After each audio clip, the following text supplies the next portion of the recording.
Chapter 21. The Most High commands the Most Holy Mary to enter the state of matrimony, and her response to this command.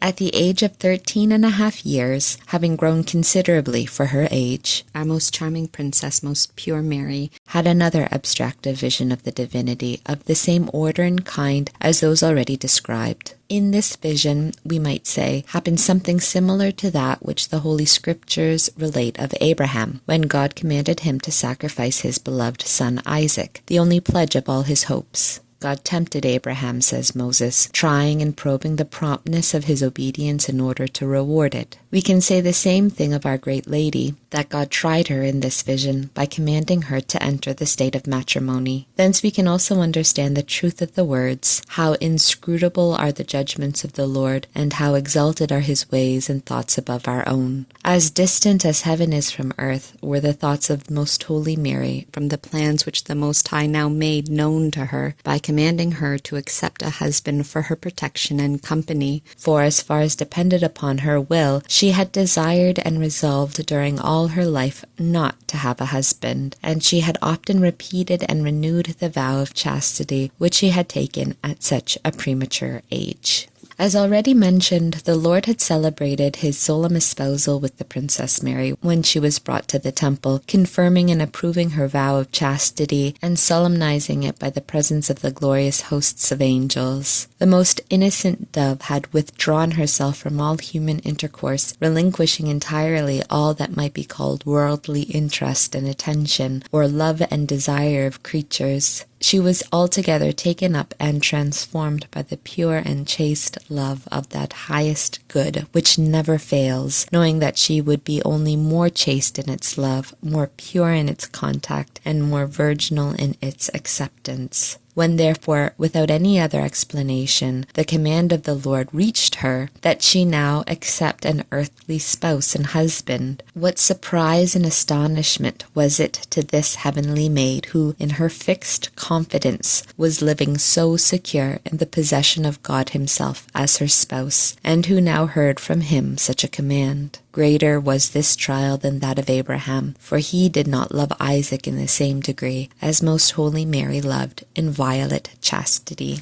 Nevertheless, at this unexpected command, the most prudent virgin suspended her judgment and preserved the calmness of her hope and belief more perfectly than Abraham. Hoping against hope, she made answer to the Lord, saying, Eternal God and incomprehensible Majesty, Creator of heaven and earth, and of all things contained therein, Thou, O Lord, who weighest the winds, and by thy commands settest bounds to the sea, and subjectest all creation to thy will, canst dispose of me, thy worthless wormlet, according to thy pleasure, without making me fail in that which I have promised to thee. And if it be not displeasing to thee, my good Lord, I confirm and ratify anew my desire to remain chaste during all my life, and to have thee for my Lord and spouse. And since my only duty as a creature is to obey thee, see thou to it, my spouse, that according to thy providence I may escape from this predicament in which thy holy love places me.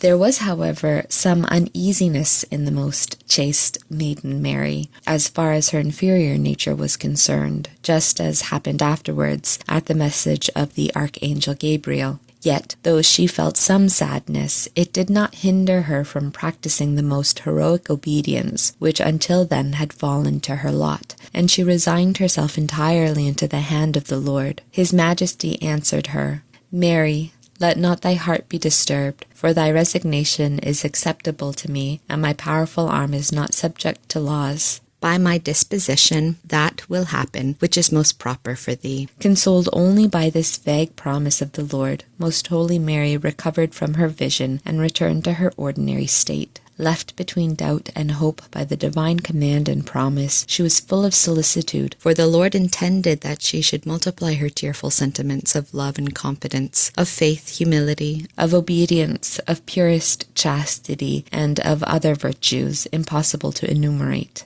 In the meantime, while our great lady applied herself to vigilant prayer and to her resigned and prudent sighs and solicitude, God spoke in sleep to the high priest, Saint Simeon, and commanded him to arrange for the marriage of Mary, the daughter of Joachim and Anne of Nazareth, since he regarded her with special care and love. The holy priest answered, asking what was his will in regard to the person whom the maiden Mary was to marry, and to whom she was to give herself as spouse. The Lord instructed him to call together the other priests and learned persons, and to tell them that this maiden was left alone and an orphan, and that she did not desire to be married, but that as it was a custom for the firstborn maidens not to leave the temple without being provided for, it was proper she should be married to whomever it seemed good to them. The high priest obeyed the divine order, and having called together the other priests, he made known to them the will of the Most High, informing them of the favor in which his majesty held this maiden, Mary of Nazareth, according as it had been revealed to him. He told them that as she was an inmate of the temple and was now without parents, it was their duty to provide for her and find a husband worthy of a maiden so modest, virtuous, and of such unimpeachable conduct as was hers in the temple.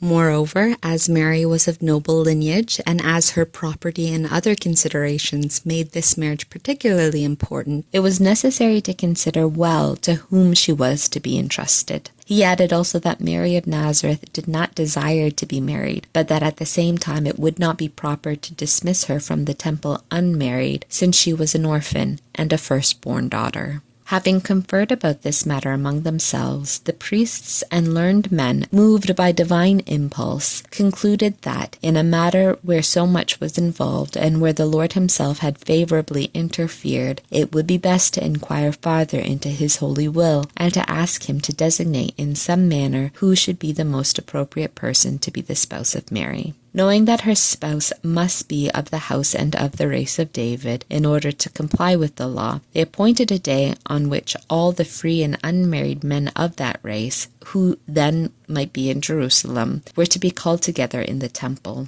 It happened to be the very day on which our princess completed her 14th year, as it was necessary to notify her of the result of their conference and to ask her consent. The high priest Simeon called her and informed her of their intention to give her a spouse before dismissing her from the temple.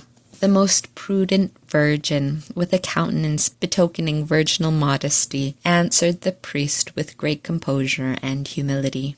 Sir, as far as my inclinations are concerned, I desire to preserve perpetual chastity during all my life, for I wished to dedicate myself to God in the service of this holy temple in return for the great blessings which I have received in it. I never had the intention or the desire to enter the state of matrimony, since I consider myself incapable of fulfilling the duties connected with it. This was my inclination, but thou, my master, who art to me in place of God, wilt teach me what is according to his holy will.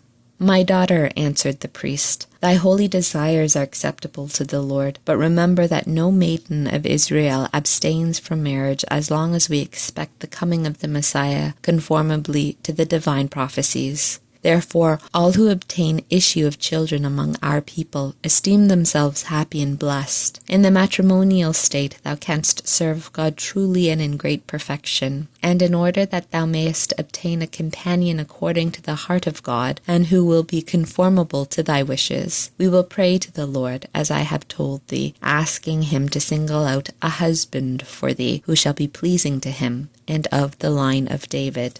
Do thou also pray continually for the same favor, in order that the Most High may favor thee and may direct us all. This happened 9 days before the one appointed for the execution and realization of their resolve. During this time, the Most Holy Virgin multiplied her prayers, beseeching the Lord with incessant tears and sighs to fulfill his divine pleasure in that which she had so much at heart. On one of those 9 days, the Lord appeared to her and said to her, My spouse and my dove, let thy afflicted heart expand, and let it not be disturbed or sad. I will attend to thy yearnings and to thy requests. I will direct all things and will govern the priests by my enlightenment. I will give thee a spouse selected by myself, and one who will put no hindrance to thy holy desires, but who by my grace will prosper thee in them. I will find for thee a perfect man, conformable to my heart, and I will choose him from the number of my servants. My power is infinite, and my protection and aid shall never fail thee. The Most Holy Mary answering said, highest good and love of my soul, thou well knowest the secret of my bosom and my desires, which thou hast excited in me from the first moment of the existence received from thee. Preserve me then, my spouse, pure and chaste, as I have desired for thee and through thee. Do not despise my sighs, and deprive me not of thy countenance. Remember, my Lord and God, that I am but a useless wormlet, weak and despicable on account of my insignificance. And if I should fall away from virtue in the state of matrimony, I shall disappoint thee in my desires. Provide thou for my security, and be not deterred by my demerits. Although I am but useless dust, I will call on thy greatness, O Lord, trusting in thy infinite mercies. The most chaste maiden also approached her holy angels, whom she surpassed in sanctity and purity, and conferred with them many times concerning her anxieties in regard to the new state which she was expected to enter. One day the Holy Spirits said to her, Spouse of the Most High, since thou canst not ignore this title, nor much less the love which he, who is almighty and unfailing in his truth, has shown thee, let thy heart, O mistress, be at peace, for sooner will the heavens and the earth fail than the fulfillment of his promises. All the events of thy life succeed each other according to the foreknowledge of thy spouse, and his powerful arm, which governs the elements and all creatures, can suspend the forces of the impetuous waves, and temper the vehemence of the elements, so that neither fire will burn, nor the earth show its weight. His high judgments are secret and holy, his decrees are most just and wonderful, nor can creatures comprehend them, though they must revere them. If his majesty wishes that thou serve him in matrimony, it will be better for thee to please him therein, than to displease him in some other state of life. He will no doubt provide for thee the most holy and perfect. Trust thou securely in his promises. This advice of the angels quieted somewhat the anxieties of our princess. She asked them anew for protection and assistance, and that they present to the Lord in her name her entire subjection to that which his divine pleasure should ordain in her regard.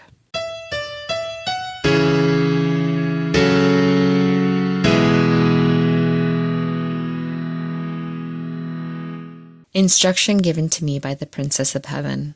My dearest daughter, most high and venerable are the judgments of the Lord, and they should not be scrutinized by mortals, since they are impenetrable. His Majesty commanded me to enter the state of matrimony, and at the same time concealed from me the sacrament dependent upon entering it. Matrimony was required in order that my parturition might be respectable in the eyes of the world, and that the Word, made incarnate in my womb, might be reputed as the son of my husband, since at the same time the world was to remain ignorant of this mystery. It was also a suitable means to conceal this mystery from Lucifer and the demons, who in such rage were bent on wreaking their fury upon me.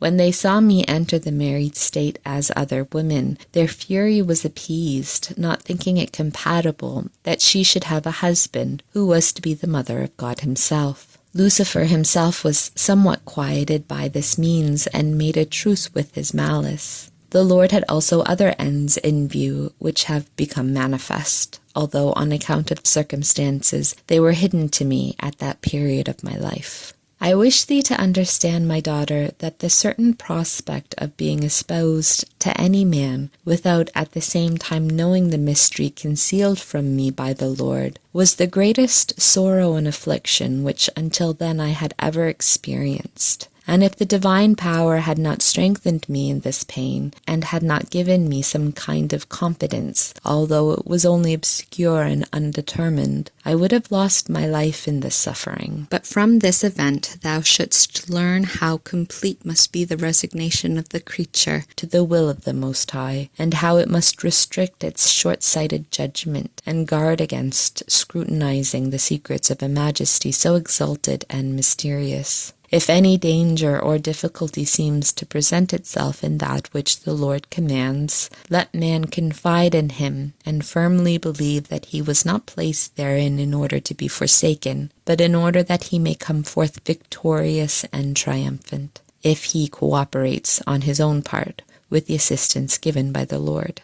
Whenever the soul seeks to scrutinize the decrees of his wisdom and satisfy itself before it obeys and believes, let it be convinced that it defrauds the Creator of its glory and honor, and at the same time loses for itself the merit of its works. I was aware that God is superior to all creatures, and that he had no need of our foresight, for he seeks only the subjection of our will, since the creature cannot give him counsel, but only obedience and praise. And although on account of not knowing what he wished of me and ordained for me in the state of matrimony, the love which I had for chastity caused me much affliction, yet that grievous sorrow did not make me curious and inquisitive, but served to make my obedience more excellent and pleasing in his eyes. By this example thou thyself must regulate the subjection to that which thou perceivest to be according to the pleasure of the Lord thy spouse, resigning thyself entirely to his protection, and confiding in the firmness of his promises. And wherever thou hast the approbation of thy priests and superiors, allow thyself to be governed without any resistance to their commands and to the divine aspirations.